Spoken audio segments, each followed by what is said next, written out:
කිරීමෙන් අනතුරුව අපි නැවතත් ඔබ මුණ ගැහෙනවා සඳුදා දවසේ පෙම්වෙල තුලින්. ඉතින් කල්තියම් අපි ඔබට මතක් කරා අද දවසේ මේ කතා බහ ඔබට වඩාත් වැදගත් කතා බහක් බවට පත් වෙයි. මොකද ඔබ නිරන්තර අවධානය යොමු කරනවා මේ දවස්වල මේ වසංගත තත්ත්වය COVID-19 එහෙමත් නැතිනම් කොරෝනා තත්ත්වය නිසා මේ රටේ උද්ගත වෙලා තියෙන තත්ත්වය සහ රටවල් වල තියෙන දේවල් එක්ක ලංකාව ඇතුලේ මොකක්ද අපිට මේ වෙනුවෙන් හැදිලා තියෙන පසුබිම කියන කාරණාව පිළිබඳව තොරතුරු දැන කියා ගන්න. ඉතින් ඒ නිසා මේ කතා බහ ඔබට වඩාත් වැදගත් කතා බහක් බවට පත් වේවි සහ ඒ සම්බන්ධයෙන් කතා කරන්නට කතා කළ යුතුම කෙනා අද දවසේ අපි මැදිරියට කැඳවා ගන්නවා. ඉතින් ඒ නිසා ආරාධනා කරනවා මේ හෝරාවක කාලය අපිත් එක්ක රැඳිලා ඉන්නට කියන කාරණාව. අද දවසේ අපි සම්බන්ධ කර ගන්නවා සෞඛ්‍ය දේශීය වෛද්‍ය සහ කාන්තා ළමා කටයුතු සහ සමාජ ආරක්ෂණ අමාත්‍යාංශයේ ගරු අමාත්‍ය පවිත්‍රා වන්‍යාරච්චි මැතිණිය. ආයුබෝවන් සුබෝදෑසනක්. ආයුබෝවන් තිලිනි ආයුබෝවන්. ඉතින් මේ ප්‍රධානම කාරණාව ඔබතුමිය නිරන්තරයෙන් මේ දැන් ඇමතිවරයෙක් විදිහට ගෙදරට වෙලා ඉඳගෙන මේම කරන්න මෙහෙම කරන්න කියලා දුරකථනයෙන් තීරණ දෙන්නේ නැතුව දැකිය යුතු හැම ස්ථානයකටම ඔබතුමිය ඇවිල්ලා ඒ හැම තැනදම කටයුතු කරලා මේ රෝහල් තැනකටම ඇවිල්ලා නිරන්තරයෙන් ඔබතුමිය කටයුතු කරනවා. ඉතින් මේ කාර්යබහුලකම මැද අද දවසේ අපිත් එක්ක සම්බන්ධ වුණාට ස්තුතියි කියලා කියන්න ඕනේ සහ ඔබ තුළ තියෙන කාන්තාවක් විදිහට තියෙන ධෛර්ය ශක්තිය අගය කරනවා සහ එය වැඩි වෙන්න ඔබට ශක්තිය ලැබේවා කියලා ප්‍රාර්ථනා කරලා තමයි අද දවසේ කතා බහ ආරම්භ කරන්නේ. බොහොම ස්තුතියි තිලිනි. හරි. ඉතින් මේ දවස්වල මේ ඇමතිතුමීනි මේ ප්‍රධානම කාරණාව තමයි දැන් අපිට මේ රෝගී තත්ත්වය නැත්නම් මේ වසංගත තත්ත්වය ගැන අදහසක් තිබුණත් ගෙදරට වෙලානේ හිටියේ මේ වෙනුවෙන් වගකිව යුතු කාර්ය මණ්ඩල පොලිසිය හමුදාව ඔබතුමිය ඇතුළු ඒ කණ්ඩායම් සියල්ල කටයුතු කරන අතරතුරේ අපිට තිබුණේ ගෙදරට වෙලා ඉන්න. ඒ අතරතුර දැන් අපිට ලැබෙන මේ අදහසත් එක්ක ඇඳිරි නීති ඉවත් කිරීමත් එක්ක බදාදා දවසේ කොළඹටත් ඒ අවස්ථාව උදා වුණාට පස්සේ අපි කොහොමද හැසිරෙන්න ඕනේ කියන කාරණාව ගැන මේ විශේෂයෙන්ම මතක් කළ යුතුයි ඔබතුමියගේ හඬින් මේ ගැන කතා බහ කරලා අපි ඉතිරි කතා බහ කතා කරන්නට යමු කියලා මම හිතනවා. ඔව් තිල්ලි විශේෂයෙන්ම අපි මේ තත්ත්වයේ යම් මට්ටමකට ලිහිල් කළත් අමාත්‍යාංශයක් විදිහට මේ වන විට සෞඛ්‍ය දෙපාර්තමේන්තුව විදිහට අපි සූදානම් වෙලා ඉන්නවා මේ සියල්ලම මොනිටර් කරන්න. එහෙම නැත්නම් සියල්ලම අධීක්ෂණය කරන්න. ඒ සඳහා අපි වෙනමම අපේ කාර්යසාධක බලකා දෙකක් ඇඳිරි නීතිය ලිහිල් කිරීමත් සමගම රට තුළ කොයි ආකාරයටද අපි මේ තත්ත්වය පාලනය කර ගැනීම සඳහා සහ COVID-19 රෝගය රටින් ඉවත් කිරීම සඳහා වන තීරණාත්මක අධිෂ්ඨානගත වැඩපිළිවෙලේදී අපි කොහොමද අමාත්‍යාංශයක් විදිහට මේ ඇඳිරි නීතිය ලිහිල් කිරීමෙන් දී රටේ ජනතාව බේරගන්නේ කියන කාරණය අපි සාකච්ඡා කරලා ඒ සම්බන්ධයෙන් අපි අංශ දෙකක්, ඒ කියන්නේ කාර්යසාධක බලකා දෙකක් අපි හදලා තියෙනවා. එකක් තමයි සෞඛ්‍ය පැත්තෙන් අපි නියෝජ්‍ය සෞඛ්‍ය සේවා අධ්‍යක්ෂක පළාත් මට්ටමින් ඉන්න පළාත් අධ්‍යක්ෂකවරුත් එක්ක ඒ වගේම සෞඛ්‍ය වෛද්‍ය නිලධාරීන් එක්ක හැම ප්‍රාදේශීය ලේකම් කොට්ටාස මට්ටමේ ඉන්න සෞඛ්‍ය වෛද්‍ය නිලධාරීන් එක්ක නිරන්තරයෙන්ම අපේ යන තාක්ෂණික කාර්යසාධක බලකායක් තියෙනවා. ඒ වසංගත රෝගාංශයත් එක්ක තදින් බැඳී තිබෙන ඒ වගේම පරිපාලන වශයෙන් වෙනම කාර්යසාධක බලකායක් තියෙනවා. එතකොට මේ ලිහිල් කිරීමත් එක්ක ජනතාවගේ හැසිරීම කොහොමද? ඒවයි ඇතිවන තොරතුරු මොනවද? මතුවන කාරණා මොනවද? රෝග ලක්ෂණ තියෙන අය අපිට එනවද? ඒ අය එහෙම එවැනි පැය 24 තුලම ක්‍රියාත්මක වන කාර්යසාධක බලකා දෙකක් සෞඛ්‍ය අමාත්‍යාංශයේ වහල යට දාලා රජය විසින් යම් රටේ තත්ත්වය සලකා බලා විශේෂයෙන්ම රටේ ආර්ථිකය සලකා බලා මේ ගන්න තීරණවලදී රජයේ පාර්ශවකාරයෙක් විදිහට සෞඛ්‍ය ඇමතිවරයා විදිහට ජනාධිපතිතුමාගේ අග්‍රාමාත්‍යතුමාගේ උපදෙස් පරිදි මේ කටයුත්ත අපි වගකීමකින් කරනවා. කියන්නේ රටේ ජනතාව හරියට හැසිරෙන්න ඕනිමයි. දැන් මම මෙතන ටිකක් අපේ ඔක්කොම මේ සියත මේ වැඩසටහන සාමාන්‍යයෙන් අපේ කාන්තාවන් බලලා හින්දා මම කියන්න ඕනේ දැන් අත් දෙක හොදනවා කියන එක උනත් තිලිනි නිකන් සබන් දාලා අත හොදලා හරියන්නේ නැහැ. සබන් ටිකක් අතට අරගෙන හොඳට මේ ඇඟිලි කරුව අස්සේ යන්න මෙහෙම හොදන්න. පිය දාන්න. මෙහෙම මේවා කරන්න ඕනේ. ඊළඟට මේ අත පැත්තෙන් මෙහෙම දාලා මෙහෙම අතුල්ලන්න ඕනේ. ඊළඟට මෙහෙම අත ඇතුලේ. ඊළඟට මේ මාපට ඇඟිල්ල. මේවා මෙහෙම කරලා එහෙම අත හොදනවා කියන්නේ නිකන් සබන් ටිකක් දාලා ඔහොම කරන එක නෙවෙයි. පිරිසුදුව ඉන්නවාය කියන්නේ අතේ තියෙන සියලු විස බීජ ටික අපි යම්කිසි තැනකට යනවා නම් ඒ තැනට ඇතුල් වෙනකොට තමන් අරන් ආපු විස බීජ ඔක්කොම තමන්ගේ අත් දෙකේ අරගෙන ආපු අල්ලපු මේ හැමතැනකම වෛරස් එක තියෙන්න පුළුවන්. මේ එතකොට ඇතුළට එනකොට මේ විස බීජ ටික ඒ තැනට මේ මෙහෙම මුණ ඇල්ලෙනවනේ.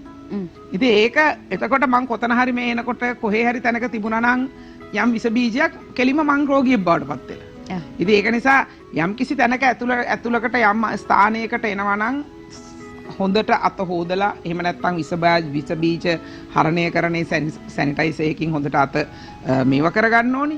ඊට පස්සේ ඒ ස්ථානෙන් එළියට යනකොට ආය තමන්ගේ ගෙදරට යන්න ඉස්සෙල්ලා ඒ විස බීජ තමන්ගේ නිවසට අරගෙන යා යුතුත් නැහැ. දැන් මිනිස්සු සංචරණය පටන් ගන්නවා.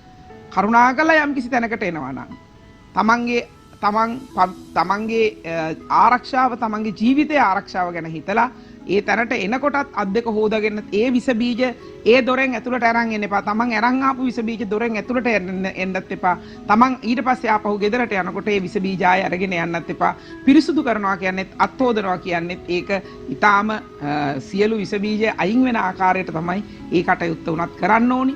ඒ වගේම සමාජ දුරස්ථභාවය ඔබෙන් ආදරයෙන් ඉල්ලා හිටිනවා. මටත් දරුවෝ දෙන්නෙක් ඉන්න අම්මා කෙනෙක්. නිසා මම ඔබෙන් ආදරයෙන් ඉල්ලා හිටිනවා. අපි දරුවන්ට ආදරෙයි, අපේ දෙමව්පියන්ට ආදරෙයි. මගේ දෙමව්පියෝ නම් නැති වෙලා. නමුත් මේ රටේ හැමෝම තමන්ගේ දෙමව්පියෝ දරුවෝ ගැන කල්පනා කරන්න, රට ගැන කල්පනා කරන්න, රටේ ජනතාව ගැන, අනික් සහෘද රටේ ජනතාව ගැන කල්පනා කරන්න. ඒක නිසා සමාජ දුරස්ථභාවය අනිවාර්යයෙන්ම මේක තියාගන්න ඕනේ. ඒ කියන්නේ අනුරාධපුරේ එක ලෙඩෙක්වත් නැහැ, මොනරාගල එක ලෙඩෙක්වත් නැහැ. එහෙමනම් එක ලෙඩෙක්වත් නැති තැනක ලෙඩු නැහැ. අනුරාධපුර දිස්ත්‍රික්කයේ එක ලෙඩෙක්වත් නැහැ. එතකොට එතෙන්ට ලෙඩ රෝගය පැතිරෙන්නේ නැහැ. එතකොට නමුත් ලෙඩ රෝගේ පැතිරෙන්නේ මේ පැතිරෙන කෙනාගෙන් මීටරයක්වත් එහායින් හිටියොත් ඒ ලෙඩ එන්නේ නැහැ. වෙන රෝගය නැති තැන්වල මිනිස්සු රෝගීන් එන්නේ නැත්තේ ඒ විස බීජය තමන්ගේ ඇඟට එන්න විදියක් නැහැ. නේ තමන්ගේ ආශ්‍රයයට පරිසරයට හැමතැනටම එන්න විදියක් නැහැ. හැබැයි මේක දැන් කොළඹ දිස්ත්‍රික්කේ මේක යම් යම් තැන්වල පොකට්ස් වල අහුවෙලා තියෙනවා, කළුතර අහුවෙලා තියෙනවා. එතකොට ගම්පහ අහුවෙලා තියෙනවා. එතකොට ඒ වගේ තැන්වල පුත්තලමේ අහුවෙලා තියෙනවා. ඒ විශේෂයෙන් මෙවැනි තැන්වල අපි ගෞරවයෙන් ඉල්ලන්නේ සමාජ දුරස්ථභාවය අනිවාර්යයෙන්ම ඔබ තියාගන්න ඕනේ. මේක මේ මාතෘ භූමිය විශේෂයෙන්ම අපි ගෝඨාභය රාජපක්ෂ ජනාධිපතිතුමාට සෞඛ්‍ය අංශ විදිහට අපි වාර්තාවක් දුන්නා. මට මතක විදිහට මාර්තු මාසයේ අපි කොච්චර කාලයක් රටම වහගෙන ඉන්න ඕනිද කියලා. ඒකදී අපි පැහැදිලිව කිව්වා අප්‍රේල් 20 වෙනකන් අනිවාර්යෙන් රට වැසිය යුතුයි කියලා. එතකොට ඒ අනුව තමයි මේ ඇඳිරි නීතිය රටේ දාගෙන හිටියේ. ඉතින් ඒක අපි ලිහිල් කරනකොටත් අපි ගෞරවයෙන් ඉල්ලා හිටිනවා වෛරස් එකක් මේක. රටේ මතුවන තත්ත්වය වෙනස් වෙනවා. ඒක එදා එහෙම කිව්වත් රටේ තත්ත්වය එන්න වෙනස් වෙන්න ඉඩ තියෙනවා. ඒක නිසා අපි ගෞරවයෙන් ඉල්ලා හිටිනවා තමන්ගේ පරිස්සම ගැනත් තමන් යම් සැලකිල්ලක් දක්වලා මේ ලෝකයේම දනගහපු මේ වෛරස් එක තමන්ව ගොදුරු කරගන්න ඉඩ දෙන්නේ නැතුව ඒ පරිස්සම තමනුත් යම් මට්ටමක බලා ගන්න කියලා ඉතාම ආදරෙන් ඉල්ලා සිටින සිද්ධ වෙනවා.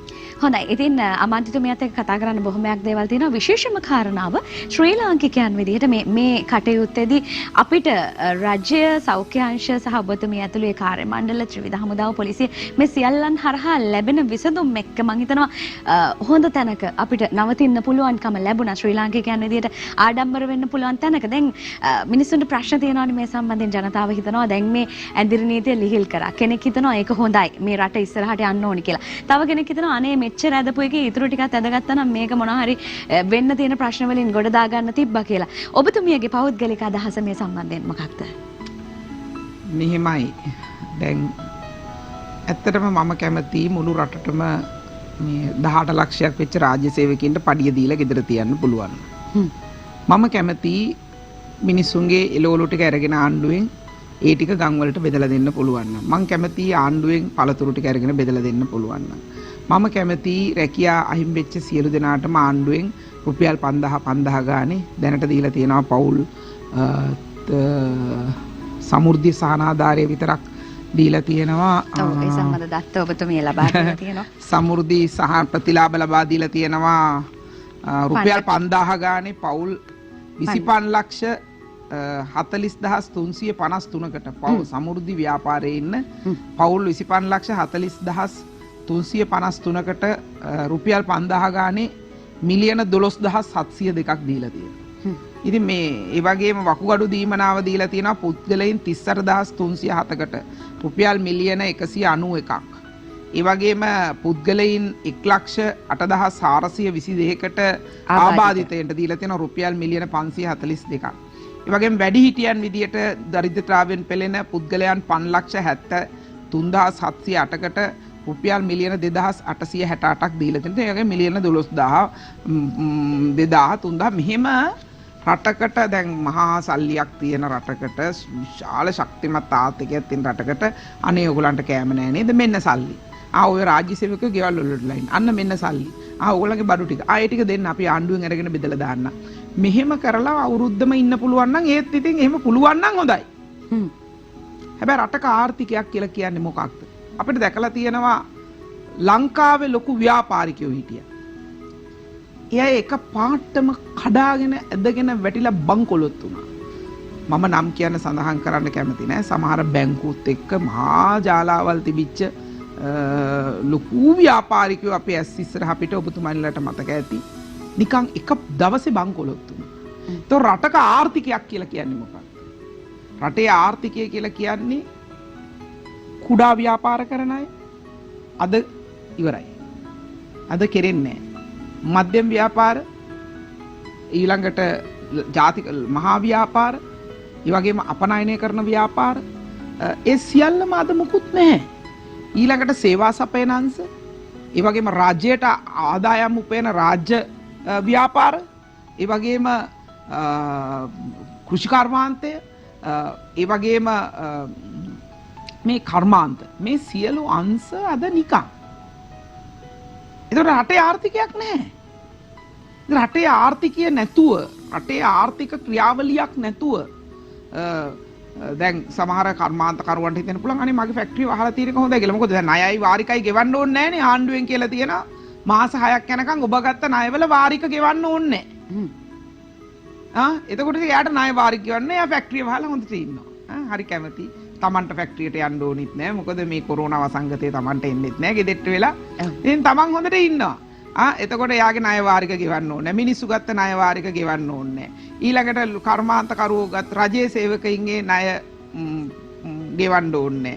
ඊළඟට කර්මාන්ත අයගේ උනත් කර්මාන්තකරුවන්ගේ උනත් මාස දෙකක තමන්ගේ වර්කින් කැපිටල් එක ඒ කියන්නේ තමන්ට යන වියදම 104 පොලියට ලබා දීලා තියෙනවා. ඉතින් මෙහෙම නිකන් මනක්කල්පිත රාජ්‍යයක මෙහෙම ප්‍රායෝගිකව මේක කොච්චර කාලයක් මේ රටට අදින්න පුළුවන්ද? මේ රට දරන්නේ කොහොමද මේක? මෙතනින් එහාට රට එකපාරට කොයි වගේ තැනකටද වැටෙන්නේ? එකපාරට මෙහෙම ගිහිල්ලා පල්ලමකට වැටෙන්න ඉඩක් තියෙනවා.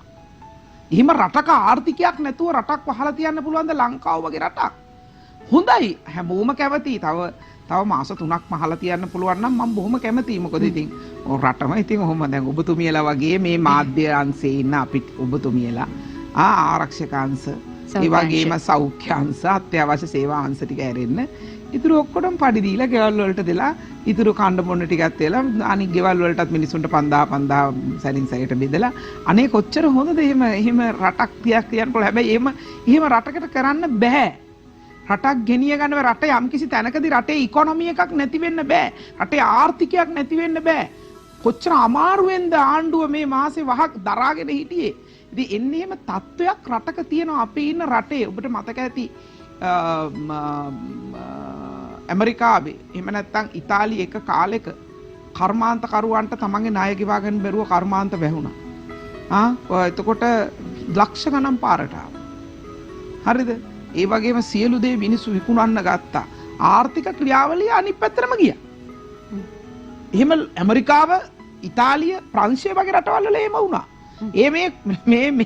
මේ ලෝක වසංගතයක් නැති වෙලාවක රටේ ආර්ථිකය වැටෙනකොට. ඉතින් අපි ඒක නිසා ආර්ථික ක්‍රියාවලිය ගැනත් රටේ ආර්ථිකය ගැනත් රටේ ඒකත් ආපහු බලපාන්නේ ඔබටයි මටයිම තමයි. මේ රටේ මිනිස්සුන්ටම තමයි. මම මේ කතා කළේ මගේ පුද්ගලික අදහස කියලා අහපු හින්දා. ඒක රජයේ අදහස කියලා ගන්න එපා. මට දැනෙන දේ පුරවැසියෙක් විදිහට තමන් අපි මේ රටේ මිනිස්සුන්ගේ ජීවිත ආරක්ෂා කරගන්න ඕනේ. අපි ඉන්කියුබේෂන් පීරියඩ් දෙකක් දැන් ගිහිල්ලා තියෙනවා. ඒ කියන්නේ එයාපෝට් එක වහන්න කියලා සෞඛ්‍ය අංශ කියන එකත් එක්ක ජනාධිපතිතුමාත් තීරුම් අරගෙන ජනාධිපතිතුමා අගමැතිතුමා රාණ්ඩුවක් විදියට එයාපෝට් එක වැහුවා. එතකොට අපනයන අපේ රටින් අපේ රටේ අපනයන නැහැ දැන්. ඉතින් එතකොට පොඩි ප්‍රමාණයක් තමයි වෙන්නේ. ඉතින් එතකොට එයාපෝට් වහලා පෝට් වහලා ඉතින් මෙහෙම ආණ්ඩුවෙන් සල්ලි බෙදලා ඔක්කොම ආණ්ඩුවේ වියදම් ටික දරලා ඔක්කොම එතකොට මේ ඒ කියන කාරණය දරාගෙන යම්කිසි කාලයක් එහෙම තියන්න පුළුවන්. මේ ඇත්තටමම ඔය කියන විදියට ඉතින් තව මාසයක් දෙකක් ඔහු වහගෙන ඉන්න පුළුවන් නම් හොඳයි. හැබැයි ඒ ආර්ථිකයේ යම්කිසි ප්‍රශ්නයක් වුණොත් ඒකත් බලපාන්නේ ඔබටයි මටයි වගේම තමයි. ඉතින් දැන් 19 ලංකාවට එන ලෙඩ්ඩු සම්පූර්ණයෙන්ම ලංකාවට එන පිරිස නැවැත්තුවා. එතකොට එතන ඉඳලා ඊයේ වෙනකොට යම්කිසි රෝගියෙක්ගේ රෝග ලක්ෂණ මතුවෙන්න දවස් 14ක් ඇතුළත අනිවාර්යෙන් මතුවෙන්න ඕනේ. ඒ වගේ දෙකක් ගියා දැන් එයාපෝට් එක වහලා. හරිද? හැබැයි අපේ රටේ ඉන්නවා මට තේරෙන විදිහට 130ක් විතර මේ ඒසිම්ප්ටොමැටික් කියන අය. ඒ කියන්නේ වෛරස් ලෝඩ් එක අඩු. හැබැයි මේ රෝගියාගේ ළඟ ක්ලෝස් හිටපු ඔක්කොගෙම රෝගය බෝ වෙලා අර කියන්නේ රෝගය ගිහිල්ලා තියෙනවා. යාට රෝග ලක්ෂණ නැහැ. මේක තමයි භයානකම දේ. මේ මමත් ඒසිම්ප්ටොමැටික් වෙන්න පුළුවන්. මාව මෙතෙන්දි පිළිගන්න තැන ඉඳලා මෙතෙන්ට එන මේ ඕනියම කෙනෙක් ඒසිම්ප්ටොමැටික් වෙන්න පුළුවන්. හැබැයි එයාගේ ආශ්‍රිතයින්නුත් ඒසිම්ප්ටොමැටික් වුණොත් තමයි ප්‍රශ්නය. ඒ කියන්නේ දැන් කොහොම වුණත් සෞඛ්‍ය අංශ අපිට කිව්වේ දවස් 30ක් යනකොට රටේ ක්ලිනිකලි ලෙඩ්ඩු ඉන්නවා නම් එන්න ඕනේ එළියට. මට උණයි මට හුස්ම ගන්න බෑ. මාව මැරෙන්න යනවා. ඒ කියන්නේ හැංගිලා හිටියත් අවසාන වශයෙන් එන්න ඕනේ දවස් 30ක් යනකොට. හරිද? ඒක තමයි සෞඛ්‍ය අංශයේ මතය තිබුණේ. දැන් එහෙම අපිට ක්ලිනිකලි ලෙඩ්ඩු ආවේ නැහැ. ඔය හංගගෙන හිටපු එක්කෙනෙක් දෙන්නේ තමයි. ඒ කියන්නේ ලෙඩේ බව දැනගෙන වෙනේවට බෙහෙත් කරගෙන ලෙඩේ එළියට ආවා. 19 ඔය කවුරු හරි පිටරට ඉඳලා ආපු කෙනෙක්නේ ලෙඩේ අරන් ආවේ. ඔව්. ඒතර ඒ අරගෙන ඇවිල්ලා අද වෙනකොට දවස් 30ක් ගියා. ඒතර එයා කාට හරි බෝ කළා නම් දවස් 7කින් ඒ ලෙඩේ එළියට එන්න ඕනේ. දවස් 7ක් විතර රෝග ලක්ෂණ එළියට එන්න ඕනේ. ඒ රෝගීන් මතු වෙන්න ඕනේ. දැන් එහෙම දවස් 14 යව දෙකක් ගියා. ඉතින් මම මේ කියන්නේ දැන් අපිට මේ වෙලා තියෙන්නේ හංගගෙන හිටපු අය කරපු අපරාධ තමයි දැන් අපි මේ වන්දි ගෙවන්නේ. ඒක නිසා අපි ගෞරවයෙන් ඉල්ලා හිටිනවා ඔබට යම් රෝග ලක්ෂණයක් තියෙනවා නම් වහාම ලංකාවේ රෝහල් 30ක් හැම දිස්ත්‍රික්කයකම අපි වෙන් කරලා තියෙනවා මේ රෝගීන් සඳහාම ගේට්ටුවට එනකොටම එම්බිරිස්සාව කැස්ස උණ හුස්ම ගැනීම බැරි නම් ආය පෝලිං වල නැහැ එහෙමම යන්න වෙනම තැනක් තියෙනවා ඒ ස්පිරිතාලවල. එතකොට එතෙන්ට ගිහිල්ලා ඊට පස්සේ තමන්ගේ රෝග ලක්ෂණ තියෙනවා නම් කරුණාකරලා මේකේ සුව වෙන්න. අද වෙනකොට සුව වෙච්ච ප්‍රමාණය සුව වෙච්ච ප්‍රමාණය අද වෙනකොට 90 මට මතක විදිහට 91ක් 91ක් සනීප වුණා. ඒ නිසා මේක ස්පිරිතාලෙට ගිහලා බෙහෙත් අරගෙන මේක වෛරස් එකක්. ඒ බෙහෙත් අරගෙන සනීප වෙන්න පුළුවන්. කරුණාකරලා කොළඹ දිස්ත්‍රික්කයේ තියෙනවා හෝමගම රෝහල තනිකරම සියලුම රෝගීන් අයින් කරලා මේක සැක රෝගීන් විතරයි වෙන වෙනම දාලා තියෙන්නේ. ඊළඟට ඉරණවිල වොයිස් ඔෆ් ඇමරිකා මධ්‍යස්ථානය රෝහලක් විදියට හැදුවා පුත්තල මේ තනිකර ඒකේ ඉන්න සැකාය. ඒ වගේම මිනුවන්ගොඩ රෝහල. ඉතින් එවැනි කළුතර තියෙන බේරුවල රෝහල. ඉතින් ඒක නිසා අපි ගෞරවයෙන් ඉල්ලා හිටින්නේ මේ එක්කෙනෙක් දෙන්නෙක් හින්දා අර බලන්න කොටහේනේ කාන්තාව. ඉතින් හංගගෙන හිටියේ එකෙන් මොන තරම් ප්‍රශ්න දැන් ඇති වෙලා තියෙනවද? මොන තරම් ප්‍රශ්න ඇති වෙලා තියෙනවද? මේක Tamanට මේ කැස්ස එනකොට ඇදුම කී කියයි නැතුව ගිහිල්ලා ගියා නම් කී දෙනෙකුට එයා බෝ කරලාද කියලා අපි දන්නවද දැන්? දැන් අදිය අරගෙන ගියා 200 ගාණක් කඳ උරට. ගෑවිච්ච මොකද හොඳ වෙලාවට අපි නිරෝධායනය කරලා ඉන්න පිරිස්. මේ එන්නේ තව අපි ඒ කියන්නේ එක්කෙනෙක් අහුණාම එයාගේ වලලු 3ක විතර අපි නිරෝධායනය කරනවා. ඉතින් ගෑවිච්ච ඔක්කොම නිරෝධායනය කරලා ඉතින් අපි කඳ උරු වලට පටවනවා. ඉතින් ලෙඩා එයා ලෙඩේ හංගගෙන හිටියා. මේ තවදුරටත් ප්‍රශ්නයක් ඇති කරනවා නම් ඇති කරන්නේ මේ හංගගෙන ඉන්න මිනිස්සු. ඒක තමයි තිල්නි තත්ත්වය. හොඳයි අද දවසේ සෞඛ්‍ය දේශීය වෛද්‍ය සහ කාන්තා ළමා කටයුතු සහ සමාජ ආරක්ෂණ අමාත්‍යාංශයේ ගරු අමාත්‍ය පවිත්‍රා ආරච්චි මැතිතුමියත් එක්ක අමාත්‍යතුමියත් එක්ක අපි කතා බහ කරමින් ඉන්නේ. දැන් මේ රටේ තත්ත්වය පිළිබඳව සහ ඔබට බාර දීලා තියෙන කටයුතු ඔබේ යුතුයකම වගකීම පිළිබඳව අපි කතා කරා. නමුත් රජයට එතනින් එහාට යම්කිසි හෝ කාර්යභාරයක් පැවරිලා තියෙනවා ඔබ වෙනුවෙන් ඉටු කරන්නට සහ මේ තත්ත්වය හමුවේ මම ඔබතුමියට පෙර ආතුවත් සඳහන් කරා කෙනෙක් කියනවා මම අහගෙන සෞඛ්‍ය අමාත්‍යාංශය කවදාවත් හොඳක් අහන්නේ නැහැ. හැබැයි මේ වෙලාවේ ඒ හොඳ අහන්න පුළුවන් වුණා කියලා රජය ඇතුළු ඔබතුමිය ඇතුළු ඒ කණ්ඩායම අරගෙන තියෙන මේ ක්‍රියාමාර්ගත් එක්ක සමහර කීප දෙනෙක් යම්කිසි හෝ මත දරුවත් පොදු මතය මේ වෙලාවේ මේ ලැබිලා තියෙන දේවල් අපිට සන්තෝෂෙන් ඉන්න අපිට අඩියක් ඉස්සරහට තියන්න පුළුවන් විදිය හොඳ පියවරක් තියලා තියෙනවායි කියන කාරණාව. එතකොට ලංකාවේ සමෘද්ධි ප්‍රතිලාභීන් පිළිබඳව කතා කරනකොට පවුල් 17 ලක්ෂයකට ආසන්න සංඛ්‍යාවක් ඉන්නවා. පළමු අධීර යටතේ මේ රුපියල් 5000ක දීමනාවක් ලබා දෙනවා කියන කටයුතු මාර්තු 26 වෙනිදා ඉඳලා ඔබතුමිය ඇතුළු ඒ කණ්ඩායම ආරම්භ කරා සමෘද්ධි සංවර්ධන දෙපාර්තමේන්තුව යටතේ. ඉන් අනතුරුව මේ විවිධ කොටස් වලට බෙදීගෙන දැන් අධීර දෙකක් තුනක් දක්වා පැමිණලා ඉන්නවා. මේ මුල්ම කටයුත්තෙන් අපි කතා බහ ආරම්භ කරලා මේ රුපියල් 5000ක දීමනාව ලබා දීම ඇතුළු ඒ ක්‍රමවේදයන් පිළිබඳව මම කැමතියි ඔබතුමියගෙන් තොරතුරු දැනගන්න. කොහොම ඉස්සෙල්ලා තේරෙන්නේ මොකද අද ඉඳලා තමයි මේ දීමනාව ඉතුරු දෙවෙනි අදියර බෙදන්න තියෙන්නේ. එතකොට මේකෙදි රජයට වෙන කිසිම බලාපොරොත්තුවක් නැහැ. රජයට අවශ්‍ය වෙන්නේ COVID-19 රෝගය නිසා එදිනෙදා ජීවිකාව අහිමි වෙච්ච සැබෑ පිරිසට මේ රුපියල් 5000 ලබා දීම. ඒ සඳහා උපාධිධාරී නිලධාරියෙක් වෙච්ච සංවර්ධන නිලධාරීතුමා හොතුමිය, පෞල් සෞඛ්‍ය නිලධාරීතුමා හොතුමිය, ග්‍රාම නිලධාරීතුමා හොතුමිය, කෘෂි පරිශ්‍රණ නිලධාරීතුමා හොතුමිය, සමෘද්ධි සංවර්ධන නිලධාරීතුමා හොතුමිය, ඒ වගේම ප්‍රදේශයේ මහජන ඡන්දෙන්පත් වූ මන්ත්‍රීතුමා. පුංචි අවසරයක් දෙන්න අමාත්‍යතුමීනි අපි නැවතත් වෙලාව බලලා මේ කතා බහ ඉදිරියට පවත්වාගෙන යමු.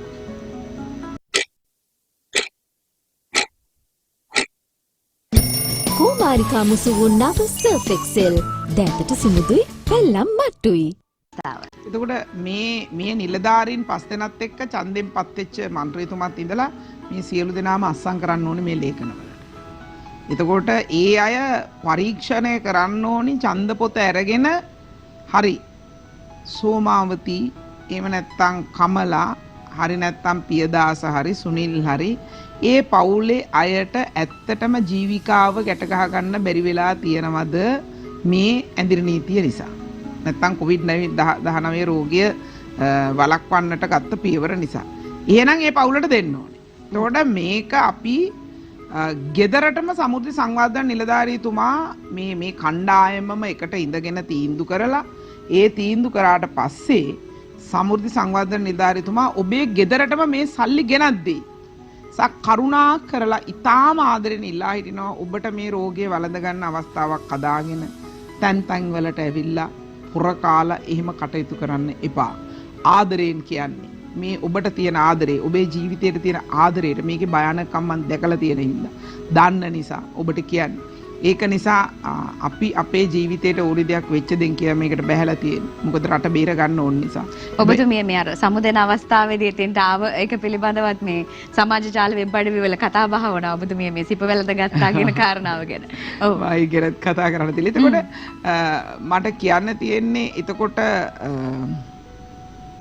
දැන් ඔබේ නිවසටම මේ නිලධාරීන් එනවා. 20-21 දවස් දෙකේ දැන් මේ කමිටුව ඉඳලා ඊයේ පෙරේදා පළමුදා කියන දවස් තුනේ මේ රාජ්‍ය නිලධාරීන් 5 දෙනයි මහත්තුරුතුමයි ඉඳගෙන ඡන්ද නාම ලේඛනය අරගෙන එකින් එක බැලුවා මෙයාට දිය යුතු කෙනෙක්ද. ඒතර දිය යුතු කට්ටියගේ නම් ටික මාක් කරලා තියෙනවා. ඒ ටික මගේ අපේ අමාත්‍යාංශයේ තියෙන වෙනම කාර්ය සාධක බලකායක් තියෙනවා.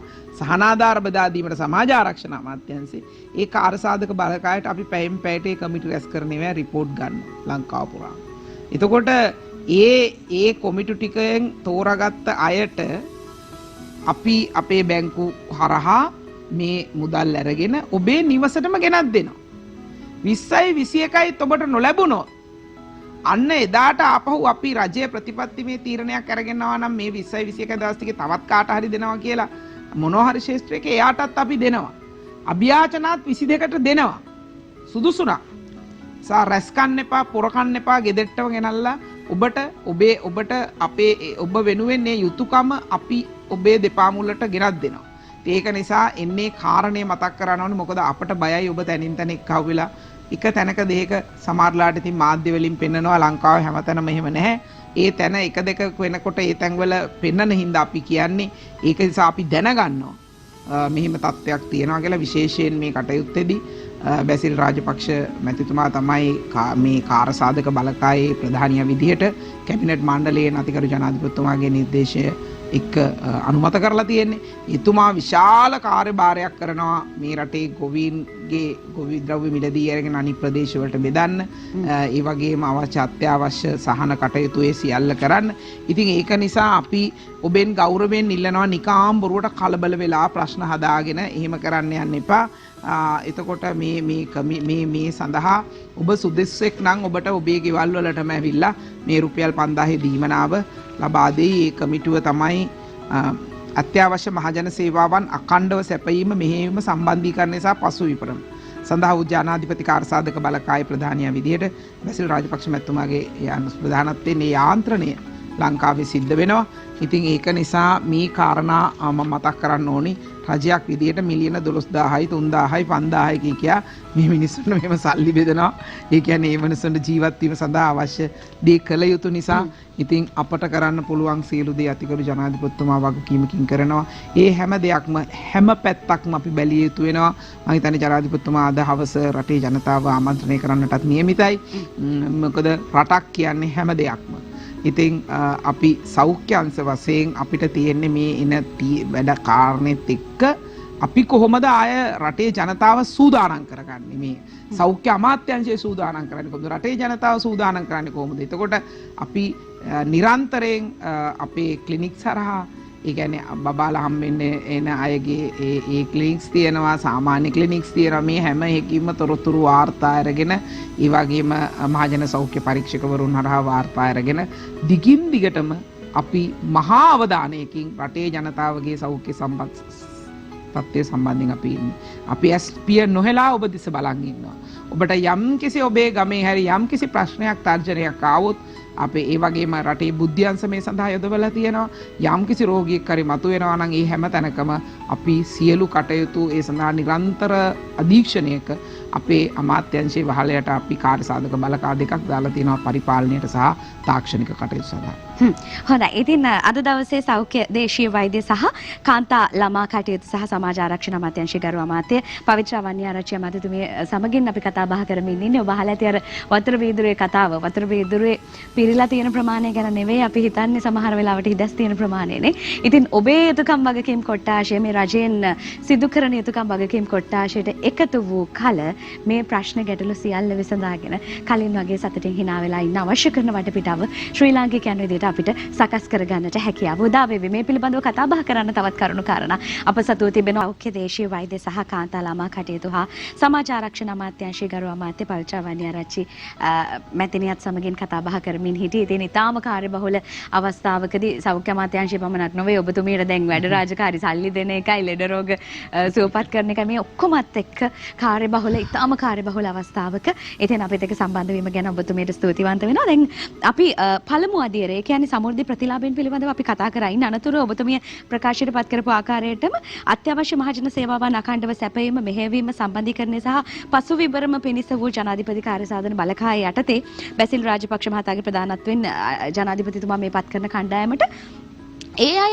විසින් ඒ අය කියනවා මේ වැඩිහිටි වකුගඩු සහ ආබාධිතයන් කියන අයටත් මේ රුපියල් 5000 ලබා දෙන්න ඕනේ කියන කාරණාව. ඉන්න අනතුරුව තමයි මේ සමෘද්ධි ලාභීන්ගේ කතා බහ එතනින් එහාට ඇදිලා ඉන්නේ. දැන් අද දවසේ තවත් කණ්ඩායම 8ක් ගැන කතා කරාට ඊට පෙරාතුව මේ රුපියල් 5000 ලබා දෙන්න මේ කියන වැඩිහිටි වකුගඩු සහ ආබාධිතයන් කියන කොට්ටාශය පිළිබඳ ඒ ක්‍රමවේදය පිළිබඳව අපි පොඩ්ඩක් කතා කරමු. මෙහෙමයි තිලිනි. දැන් අපි මේ වන විට රුපියල් මිලියන 2868ක් වැඩිහිටි අයටත් ඒ වගේම ආබාධිතයන්ට රුපියල් මිලියන 542කුත් වකුගඩු දීමනාව රුපියල් මිලියන 181ක් වෙන විදිහට බෙදලා තියෙනවා. මේ රුපියල් 5000 බැගින් බෙදලා තියෙනවා. මේ අපිට මෙතෙක් කල දීපු අයත් පොරොත්තු ලේඛනවල හිටපු අයත්. මේ මෙතෙන්ද තියෙන වෙනස තමයි මේවා දීලා තියෙන්නේ ඒ අයට පුද්ගලිකව. ආබාධිත කෙනාට දෙන්නේ ආබාධිත කෙනාට. එයාගේ පවුලට නෙමෙයි. ඒක නිසා ඒ පවුලට රුපියල් 5000ක් ආයෙ දෙන්න වෙනවා. ඒ පවුලේ ආදායම වැටිලා නම් මේ එදිනෙදා ජීවිකාව ගෙනිච්ච රස්සාව පවුලේ වැටිලා නම් ආබාධිත දීමනාව 5000ක් දුන්නයි කියලා ඒ පවුලට රුපියල් 5000 නොදීන්න බෑ. සමහරලාට එක ගෙදරට 15000 යන්න පුළුවන්. මොකද ඒ පවුලේ වැඩිහිටියෙකුට වැඩිහිටි දීමනාව දෙනවා. ඒ පවුලේ ආබාධිතයෙක් ඉන්නවා. ආබාධිතයට ආබාධිතයා ඒ දෙකම දීලා තියෙන පුද්ගලික දීමනා. හැබැයි ඒ ගෙදර හඳුන් කූරු විකුණුවා නම් පන්සල ඉස්සරහා කවුරු හරි කාන්තාවක්.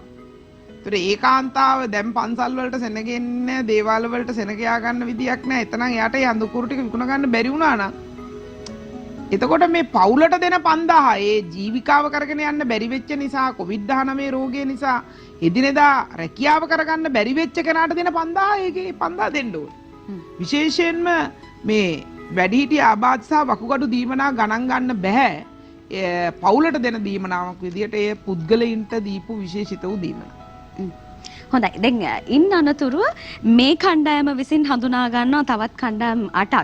ඒ අය සම්බන්ධයෙන් අද දවසේ සිට අද දවසේ සහ හෙට දිනේ සම්බන්ධයෙන් ඒ අයටත් මේ රුපියල් 5000 දීමනාව ලබා දෙන්න සූදානමින් ඉන්නවා. සහ ඊට කලින් මේ පොඩි චෝදනාවක් තියෙනවා. දැන් 99.9%කටම මේ මුදල ලබා දීලා ඉවරයි. නමුත් සමහර කෙනෙක්ට මේ කියපු කණ්ඩායම් තුන ඇතුලේ කෙනෙක්ට මේ රුපියල් 5000 දීමනාව ලැබිලා නැත්තේ යම් කිසි හෝ ආකාරයකින් ඔබතුමියත් එක්ක මේ තොරතුරු හොයාගැනීමේදී මට දැනගන්න ලැබුණා. මේ ඇඳිරි නීතිය සහ අනිකුත් කටයුතු පිළිබඳව සිද්ධ වෙච්ච රටේ තිබෙන තත්ත්වයන් නිසා. නමුත් ඒ අයට අතේ රුපියල් 5000 දෙන්න සූදානමින් ඉන්නවා. කවුරු හරි කෙනෙක් හිතනවා නම් Tamanට අසාධාරණයක් සිද්ධ වෙලා තියෙනවා. Tamanව මේ කමිටුව හරහා මේ Tamanව දැක්කේ නැහැ මේ මුදල ලැබුණ නැහැ කියලා. ඒ අයට මොකද්ද ඇමතිතුමේනි තියෙන සාධාරණත්වය? ඒ අයට මොකද කරන්නේ? ඒ අය ගැන දැන් මෙහෙමයි. දැන් ඒ අය දන්නේ නැන්නේ තාම යාට තීන්දුව වෙලාද නැද්ද කියලා. මොකද තීන්දුව කරලා තියෙන්නේ කමිටියෙන්. එතකොට මෙහෙමයි මෙන්න මේ කණ්ඩායම් වලට දෙන්න කියලා නොයෙකුත් රාජ්‍ය ආයතන සහ පළාත් සභා වලින් අපිට ලයිස්තු එවුවා. කාර්යසාධක බලකායට. ඒ තමයි ඒ කණ්ඩායම් විදියට ඉන්නේ පෙරපාසල් ගුරුවරියා. පෞද්ගලික බස් රථ රියදුරන් පෞද්ගලික බස් රථ රියදුරන් කොන්දොස්තරවරුන්ගේ සංගම් අපිට එවලා තියෙනවා. රාජ්‍ය සේවය නොයදෙන ආයුර්වේද වෛද්‍ය සභාවේ ලියාපදිංචි ආයුර්වේද වෛද්‍යවරුන්ගේ ලේඛනයක් එවලා තියෙනවා. හස්ත කර්මාන්තකරුවන්, අත්‍යන්ත පේශ කර්මාන්තකරුවන්, උසාවි මගින් නඩත්තු දීමනා ලබන කාන්තාවන්. එතකොට ආදාය මහිමි කුඩා තේවතු හිමියන්, ප්‍රාදේශීය මාධ්‍යවේදීන් වගේ එන්න ඒ 8 අපිට පළාත් සභා සහ රාජ්‍යයෙන් එවලා තිබ්බා ජනාධිපති ලේකම් කාර්යසාධක බලකායට. ඒ නිසා බැසිල් රාජපක්ෂ මැතිතුමා ඒ ලයිස්තු ටික අපිට එව්වා. ඒ අයට කඩලා ග්‍රාම සේවා මට්ටමට යවලා ඒක කොමිටියට ඉදිරිපත් කරලා ඒක ගෙවන්න කියලා. ඒවා දැන් අපි අද ඒවා එහෙම ගෙවෙනවා. ඊළඟට මේ කමිටිය මේ ටිකත් දීලා එතකොට ඒ කණ්ඩායම් 8ට අමතරව ඒ කණ්ඩායම් වල නාම ලේඛන ටිකත් බලනවා. එතකොට සමෘද්ධි සහනාධාර ලබන කණ්ඩායමේ නාම ලේඛන ටිකත් බලලා ඒ හැම එකම එකින් එක ඡන්ද නාම ලේඛනයේ මාක් කරාට පස්සේ තවත් ඒ නිලධාරීන් 5 දෙනාට සහ පාත් සභා මන්ත්‍රීතුමාට තේරුම් යනවා නම් තවත් ගමේ එහෙම පවුල් ඉදිරි ඉන්නවා කියලා එදිනෙදා ජීවිකාව කරගෙන යෑම නතර වුණා කියලා මේ තත්ත්වය නිසා ඒ අය මේ කණ්ඩායමම ඒකමතිකව තීන්දුව කරන්න ඕනි මේ අයට දෙන්න කියලා. ඒ කියන්නේ මේ ඔපු කණ්ඩායම් 8යි සමුද්ද සහනාධාර ලබාගත්ත සහ පොරොත්තු ලේඛන හිටිය 25 ලක්ෂයයි ඒ ටිකට අමතරව තව ගමේ මෙහෙම වෙච්ච අය ඉන්නවනම් ඒකත් තීන්දුව කරලා ඉවරයි ඊයේ හවස වෙනකොට. එතකොට ඒ කට්ටියටත් දෙන්න අය කවුද කියන එක ගමේ අය දන්නේ නැහැ. ගමේ අය තමන්ගේ ගෙදරට ගෙනල්ලා දෙනකන් ඉන්න. එහෙම බැරි වෙලා සාධාරණව ඔවුන්ට එදිනෙදා ජීවිකාව ඇත්තට මේකින්ද නැති වෙච්ච තවත් අය ඉන්නවා නම් මේ හෝටල් අයිති ලොකු සල්ලි තියන අය නෙවෙයි. මේ ගම්වල දුප්පත් කමට ඉන්න මිනිස්සුන්ට ඒ අයට අපි 22 ආය නැවත සලකලා බලලා දෙන්න කටයුතු කරනවා. මේ පැහැදිලිවම මේක නිසා තමන්ගේ රැකියාව අහිමි වෙච්ච අය වෙන්න ඕනේ. හරිද? ඒ කියන්නේ දැන් රටේ මං කිව්වර ආර්ථිකේ නැහැ කියලා. පොඩි කර්මාන්තයක් කරගෙන ඉන්න අයත් නැහැනේ දැන්. ඒ කියන්නේ මෙන්න මේ කණ්ඩායම් විශේෂයෙන් මේවායේ කණ්ඩායම් අත්‍යන්ත ප්‍රේෂ කර්ම මේ දැන් මේ ඔව් දැන් මෙහෙමයි ඉදිකිරීම ශේෂ්ත්‍රයට අදාළ කණ්ඩායම්. ඒ කියන්නේ ගමේ ගඩොල් ටිකක් කපලා වැලි ටිකක් ගොඩ දාලා ඉන්දියා දැන් ඒ වැලි බිල්ඩින් හැදෙන්නේ නැහැ, ඒක කෙරෙන්නේ නැහැ. වඩුව, පෙදරවරුව, ජලනල, විදුලි කාර්මික, පින්තාරු ඒ වගේ ඒ අයම නෙමෙයි. ඒ වගේ එදිනෙදා ජීවිකාව නැති වෙච්ච මේ ඉදිකිරීම් ශාස්ත්‍රයට සම්බන්ධයි. ඊළඟට කර්මාන්තකරුවෝ. ඒ කියන්නේ ගමේ රස කැවිලි ටිකක් හදලා වික්කා, කොහු, පාපිසි, සමරු පළක, බතික් ඔය පොඩි පොඩි දේවල් හදලා වික්ක ඒ වගේ කර්මාන්ත කරපු අයගේ සම්පූර්ණ නැවතිලා තියෙන සෙක්ටර් එක. ඒ වගේම ගමේ මට්ටමේ පුංචි රූපලාවන්‍ය මධ්‍යස්ථානයක් කියන්නේ නිකන් ගෙදරට ඇවිල්ලා කවුරු හරි අන්දලා යනවා. දැන් මගුල් නැහැ, විශේෂ අවස්ථා නැහැ. දැන් ඒ වගේ රූපලාවන්‍ය ශිල්පීන් ඉන්නවා සමහරු. මොකවත්ම මේ මාසේ Tamanට දේ හම්බුන්නේ නැහැ. උත්සව භාණ්ඩ සපයන අය, උපකරණ සේවා සපයන අය, 3 wheel motorcycle අලුත් වැඩියා කරන අය, ඇඳුම් මහන අය, කොණ්ඩ කපන අය, ත්‍රිරෝද රත රියදුරු මෙවැනි කණ්ඩායම් සිටිනවා. ඒ අය ග්‍රාමීය මට්ටමේ සේවා සපයන්න. ඒ අය එහෙම අය ඉන්නවා නම් ඒ අයටත් මේක ලැබෙනවා. ඒ වගේම ග්‍රාමීය අලෙවිකරණය දෙන්න. ඒ කියන්නේ ගමේ මාළු ටික විකුණගෙන ගියා. ඔහොමනේ ගමේ ආර්ථිකය හැදෙන්නේ. ඔහොම තමයි රටේ ඕක තමයි ඉකොනොමි එක කියලා කියන්නේ. එතකොට එළවලු, පළතුරු මේ වෙළඳාමේ දෙන අය. අර ඉස්සරහ මේ මොන හරි හට් එකක් තියාගෙන දැන් කෙරෙන්නේ නැහැ නේ. දැන් මිනිස්සු යන්නේ නැහැ. ඒතකොට ඒ අය. ඒ වගේම ආගමික ස්ථානවල ආශ්‍රිතව පුද්ගලික මට්ටමින් ඒ වගේ තමන්ගේ ජීවිකාව කරගන්න බැරි වෙච්ච පිරිසට මේක අනිවාර්යෙන් දෙනවා. මොකද මේකේ එක නිර්ණායකයක් තිබ්බා මේ පහුගිය දවස් 3ේදී මේ කොමිටුව රැස් වෙනකොට ඉදිරිපත් වෙන්න පුළුවන් මේ ප්‍රාලාත්පාල බල ප්‍රදේශයේ තියෙන ඕනෑම පක්ෂයක മന്ത്രിතුමෙකුට කියන්න පුළුවන් අර කමිටුවට ගිහිල්ලා මෙතන අහවලාගේ ජීවිකාව නැති වෙලා තියෙනවා, මෙයාට ඔබ දෙන්න ඔබේ නිර්දේශ ලබා දෙන්න කියලා. ඒක අපි දිගටම මාධ්‍යවල කිව්වා. ඒ වගේම ගමේ ස්වේච්ඡා සංවිධාන වලට ඇවිල්ලා කියන්න පුළුවන් සෝමලතාට මේක දිය යුතුයි. ඇත්තට මෙයා කැවිලි හදලා විකුන්නේ. එයාට දැන් අද ඒක කරගන්න බැරි වෙලා තියෙනවා. මෙයාට දෙන්න කියලා ස්වේච්ඡා සංවිධානයකට ඇවිල්ලා කියන්න පුළුවන් මේ කමිටුවට ඉදිරිපත් කරන්න පුළුවන්. නිසා මේකේ පක්ෂයක් පාටක් ભેදක් නෙමෙයි, ඕනෑම පක්ෂයක ඕනෑම කෙනෙකුට. ඒ කොට්ටාසේ තේරීපත් වෙච්ච മന്ത്രിතුමත් එක්ක අර නිලධාරීන් 5 දෙනෙක් මේක අනුමත කරන්නේ. ඒ නිසා මේක අපි බොහොම පාරදර්ශව ලැබිය යුත්තාට ලබා දීමයි අපේ වුණා. ඉතින් යම් කිසි හෝ ආකාරයක මැසිවිලි නගමින් හිටපු කණ්ඩායමේ ඔබ ඉන්න කෙනෙක් නම් මේ කතරම් සංකීර්ණ ක්‍රමවේදයක්ද කියන කාරණාව ගැන ඔබට අදහසක් ලැබෙන්නේ නැති කෙනෙක්ට මේක ලැබුණේ නැත්නම් අපි තව කොච්චර කාලයක් වෙනකොටකන් ඉවසාගෙන ඉන්න කියන්න. එතකොට ඔය කණ්ඩායම් බොහොමයකට ලැබෙයි. ඔබ හිතුවේ නැති වුණාට ඔබට ලැබෙනවා. හරි. එහෙම යම් කිසි හෝ ආකාරයක අතපසුවීමක් සිද්ධ වුණොත් ඒ අය දැනුවත් කළ යුත්තේ කාවද? නෑ මේ සියලු ශේෂ්ත්‍රවල නිලධාරීන් ඉන්නවනේ. 20යි 21යි මේ අයට තමන්ගේ ගෙදරට ඉස්සෙල්ලා ගෙනල්ලා දෙනවද කියලා බලන්න. එහෙම නැත්නම් ඔබ 22 වෙනිදා වගේ මේ දවස් වෙනකොට මේ 20 21 දවස් ටික පෙන්නට පස්සේ අපි ඔබේ අභියාචනා බලලා ඔබ එහෙම සුදුසු නම් මෙහෙමනේ පවුල් 54 ලක්ෂයනේ ලංකාවේ ඉන්නේ 18 ලක්ෂයක් රැකියාලාභී. තැනටම 30 ලක්ෂයකට වැඩිය දීලා තියෙනවා. එතකොට 48 ලක්ෂයයි. ඉතින් තව පොඩ්ඩයි ඒ ඊට වඩා දැන් පවුල් ගානකට ඊ අවස් වෙනකොට දෙන්න කියලා ඇවිල්ලා තියෙනවා. ඒ කියන්නේ අර ගාමීය කොමිටුව වලින් ආපු ගාන මිලියනයක් පැනලා මං හිතන්නේ. ඉතින් මේක බලනකොට ඔක්කොටම වගේ ලැබෙනවා. ඇත්තටම ඔබ පිළිඳුභාවයේ රජයෙන් මේ ආධාරය ලැබිය යුතුයි කියලා හිතන මට්ටමේ කෙනෙක් නම් ඒ වගේම ඔබ මේ එදිනෙදා ජීවිකාව කරගන්න බැරි කෙනෙක් නම් පක්ෂ ભેදයකින් තොරව ඔබට අනිවාර්යෙන් මේක ලැබෙන්න ඕනේ. හොඳයි අමාත්‍යතුමියනි මේ ඔබතුමිය ඇමතිවරියක සේ හිතන්නේ නැතුව මේ රෝහලටයි මේ අපිට දැනුවත් කිරීමේදී පවත්වන මේ දැනුවත් කිරීමේ කටයුතු වලටයි හැම දෙයකටම සම්බන්ධ වෙනවා. දැන් සමාජ ජාල වෙබ් අඩවි හරහා සමහර තැන්වල දැන් ඔබතුමිය කරන කැපකිරීම කන්නේ බොන්නේ නැතුව හැම දෙයකටම සම්බන්ධ වෙලා නිදියන්නේ නැතුව මේ මුළු හදවතින්ම කටයුතු කරනකොට මේ හිත වේදනාවක් නෙවෙයි වෙන්නේ නැද්ද මේ පෞද්ගලික ප්‍රශ්න සාර එදා ඒ ගැන අපි මතක් කරමු. එදා මේ ඔබතුමිය සම්බන්ධ වෙලා ඒ සමුදීමේ කටයුතු පිළිබඳව. ඔව් නෑ එතන ඇත්තටම චීන රජය කියන එක මොනතරම් මේ වෙලාවේ රටක් විදියට හිටිය අපිට අපේ දීර්ඝ කාලීනව අපට හිටපු විශාලම ලෝකයේ බලවත්ම හිතවතා. එතකොට චීනය මේ වෙලාවේ ලෙඩේ චීන රටේ හැදිච්ච නිසා චීනය මහා කොංකරන තත්වයකට මුළු ලෝකෙම පත් වුණා. චීන ජාතිකයෝ දැක්කම මේ මිනිස්සු අප්පිරිය කරන ගානකට පත් වුණා.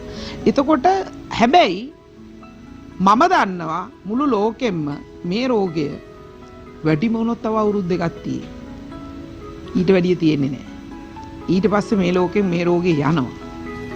එදාට චීනයගේ බලවත්කම චීනයේ ආදරය ලංකාවට අවශ්‍ය වෙනවා. චීනයේ හයිය ලංකාවට අවශ්‍ය වෙනවා. අපේ ආර්ථිකය මහා ශක්තිමත් ආර්ථිකයක් නෙවෙයි. ඉතින් එතකොට චීනයට අද සලකන මිනිහට තමයි චීනේ සලකන්නේ. චීනය මුළු ලෝකෙම කොන්කරන වෙලාවේ අනික අපි කෙලෙහිගුණ තියෙන ජාතියක් විදියට අපි යුද්ධ කරන වෙලාවේ මහා මිනිස් සංහාරයක් අපි කරනවයි කියලා එක්සත් ජාතීන්ගේ ආරක්ෂක කවුන්සිලේ ඉන්න රටවල් පහෙන් සමහර රටවල් අපිට චෝදනා කළා මේ යුද්ධය නවත්තන්න කියනකොට චීනය තනි පයින් ඉඳගෙන කිව්වා ලංකාවේ කෙරෙන්නේ රටේ ජාතික ආරක්ෂාව රැක ගැනීම සඳහා වන යුද්ධයක්. ඒ නිසා ඒකට අපි එහෙම බලපෑම් කළ නැති යුතුයි. ආරක්ෂක කවුන්සිලයේ චීනය මේ ලංකාවට විරුද්ධව තීන්දුවක් නොගත යුතුයි කියලා තද ස්ථාවරේ හිටපු රාජ්‍ය චීන රාජ්‍ය. අපිට ආයුධ සපයන්න සහ නොඑක් දෙයකට රටට උදව් කරපු රාජ්‍ය චීන රාජ්‍ය. එතකොට මෙච්චර අන්තර්ජාතිකව දීර්ඝ කාලීනව අපිත් එක්ක හිටපු හිතවත් රාජ්‍යයට අපි කොහොමද පණිවිඩය දෙන්නේ? අපි උඹ තනි කලේ නෑ කියලා. කොහොමද චීනයට ඒ පණිවිඩය දෙන්නේ? ඒ පණිවිඩය දෙන්න තිබිච්ච එකම විදිය තමයි ඒ චීන ජාතික කාන්තාව රෝහලෙන් එළියට යන වෙලාවේ චීන රාජ්‍ය අපි කොන් කරන්නේ නැහැ කියලා දෙන රාජ්‍ය තාන්ත්‍රික පණිවිඩය. මට ඕනි උනේ ඒක කරගන්න. මොකද මෙතන චීනයට මම ගරු කරපු කාරණා කීපයක් තිබ්බා. ඒකෙදි චීන ජාතිකයින් ඒ වෙලාවේ ලංකාවට ආව 10000කට කිට්ටුවේ. ඒ කිසිම චීන ජාතිකයෙක්ගේ වීසා අපිට කැන්සල් කරන්න පුළුවන් කමක් තිබුණේ නැහැ. මොකද ඒ අය වර්ක් පර්මිට් තියන අය. ලංකාවේ තැන්වල වැඩ කරන අය. ඒතොර ඒක කැන්සල් කරන්න බෑ. අය අනිවාර්යයෙන්ම චීන අවුරුද්ද ඉවර ලංකාවට ආවා. අපි ඒ ජාතිකයින්ට කිව්වා ඔබ ඉන්න තැන්වල අපි නිරෝධායනය කරනවා. ඔබ එළියට බහින්න එපා. ඔබ නිරන්තරයෙන් PHI සහ කියන්නේ මේ සෞඛ්‍ය වෛද්‍ය නිලධාරීතුමන් සහ මහජන පරීක්ෂකවරු දිනපතා ඔබේ තැන්වලට එනවා. ඔබ පරීක්ෂා කරන ඔබ එළියට බහින්න එපා කිව්වා. එක චීන ජාතිකයෙක් එළියට බැස්සේ. අඩුම ගානේ ඒ චීන ජාතික ලෙඩේ හදාගත්ත කාන්තාවගේ මහත්යාවත් තවත් ඒ ලෙඩේ හැදුන්නේ හදන්න දුන්නෙත් නෑ. ලංකාවේ කිසිදු මිනිහෙකුට මේ අය බෝ කළේ නෑ මේක. ඒගොල්ලෝ ක්වොරන්ටයින් පීරියඩ් එක හරියටම හිටියා. එතකොට ඒ ඩිසිප්ලින් එක ඒ විනය මගේ රටේ චීනේ මිනිස්සු නිරෝධායන කඳවුරකට අපි හරියන්නේ නැහැ. අපි ඔන්ලයින් වීසා එක බ්ලොක් කළා. එච්චරයි කළේ. මොකද චීනයට තිබුණේ ලංකාවේ එයාපෝට් එකට ඇවිල්ලා ඔන්ලයින් එකෙන් අපි ඉල්ලපුවාම අන්තර්ජාලය හරහා වීසා එක ඉල්ලුවම් ස්වයංක්‍රීයව චීන ජාතිකයින්ට ලංකාවට වීසා ලැබෙනවා. එයාපෝට් එකට ඇවිල්ලත් කරගන්න පුළුවන්. ඒක අපි බ්ලොක් කරා. ඉතින් එහිවැනි තත්ත්ව එහෙම තියෙද්දී අපේ රටේ එක කඳවුරකට චීන ජාතිකයෙක් දාන්න නැතුව අපි එහෙම කරලා අපි කියන දේ අහලා චීන ජාතිකයෝ මේ රටේ මිනිසුන්ට ඒ රෙඩේ බෝ කරන්නේ නැතුව අපි ඒ වෙන විට පෙබරවාරි 26 වෙනිදා වෙනකොට අපි නිකුත් කරලා තිබුණ IDH රෝහල මේ සඳහා තෝරගත්තා කියලා. මුළු දකුණු ආසියාවෙම අපි පරීක්ෂණය ඩෙවලොප් කරා කාටද මේ ලෙඩේ හැදුනොත් කොහොමද අඳුනගන්නේ කියලා. ඒක නිසා එයාපෝට් එකට යමින් හිටිය මේ නෝනා ඇයට උණ හැදිච්ච හැටිය එයාපෝට් එකෙන් හැරිලා IDH එකට ඇතුල් වුණා. ඉතින් ඒකල්ලා යා සනීප කරගත්තා. එතකොට මේ කරපු විනයගරුක භාවයට සෞඛ්‍ය ඇමතිවරයා විදියට මම එතනට නොගියා නම් ඒක මගේ වැරද්ද. ඒ වගේම එවැනි චීනය අද ලංකාවට සලකන ප්‍රමාණය ඔබට අනාගතයේදී තේරෙයි. මම චීන ජාතික කාන්තාව හග් එකක් දුන්නා කියලා. ඒ ෆොටෝ එක චීනේ මිලියන ගණන් ගියා කියන එක චීන තානාපතිතුමා මට කිව්වා. එයා මට කිව්වා you can contest from China. You will win because you are a star in China කියලා. ඉතින් ඒක නිසා මට ඕනේ උනේ ඒ රටවල් දෙක අතර ඒක ජාත්‍යන්තර වැළඳ ගැනීමක් මිසක් මේ ඒ තරමට ලඝු කළ යුතු නැහැ කියන එකයි මම කියන්නේ. හොඳයි. ඔබතුමියත් එක්ක කතා බහ කළ යුතු දේ බොහෝමයි. නමුත් අපිට ලැබිලා තියෙන කාල වේලාව නිමාවටපත් වෙනවා. ඉතින් ලෝකයේ බලවත්ම රටවල් වලට සාපේක්ෂව බැලීමේදී ශ්‍රී ලංකාව අද වෙනකොට මේ තත්ත්වෙන් මේ සියල්ල සීමා කරගන්නට සමත් වෙන්නේ අපේ අතිගරු ජනාධිපතිතුමාගේ ඒ නායකත්වය ඇතුළු අපේ මේ සියලු සියලු කණ්ඩායම් විශේෂයෙන් අපේ ඔබතුමිය සෞඛ්‍ය අමාත්‍යතුමිය විදිහට ඔබතුමිය ඇතුළු මේ සෞඛ්‍යාංශ වෛද්‍යවරුන් සෞඛ්‍ය කාර්ය මණ්ඩලය වගේම අපේ ත්‍රිවිධ හමුදාව පොලිසිය මේ ඇතුළු එක්තරා කණ්ඩායමක් තමන්ගේ ජීවිතයේ සියල්ල කැප කරමින් මේ සිදු කරන ක්‍රියාවලිය හරහා ඉතින් එහි අනෙක් පියවර අනෙක් අන්තය ඔබටයි බාරවන්නේ. ඊටු 150 සම්පූර්ණ කළ හැක්කේ ඔබටයි. ඔබේ යුතුයකම් වගකීම් කොට්ටාශය ඔබ හරි විදිහට ඉටු කරනවා නම් මේ සියල්ල අවසන් කරන්නට අපිට අවකාශය උදා වේවි කියන බලාපොරොත්තුවත් එක්ක තමයි මේ කතා බහට සමුදෙන්නේ.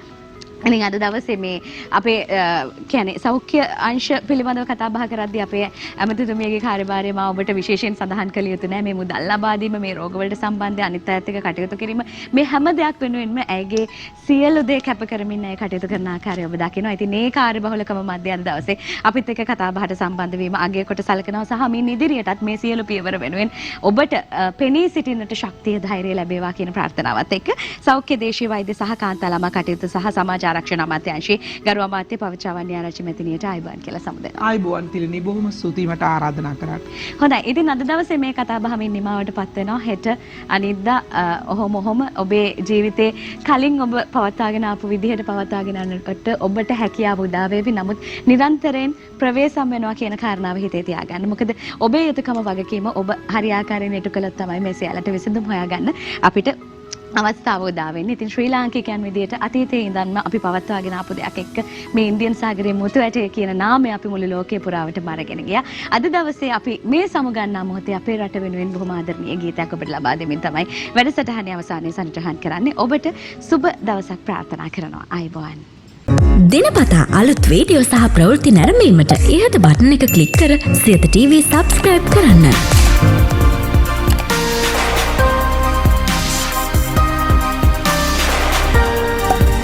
අලුත් වීඩියෝ ගැන මුලින්ම දැනගන්න මෙම සීනුව ක්ලික් කරන්න.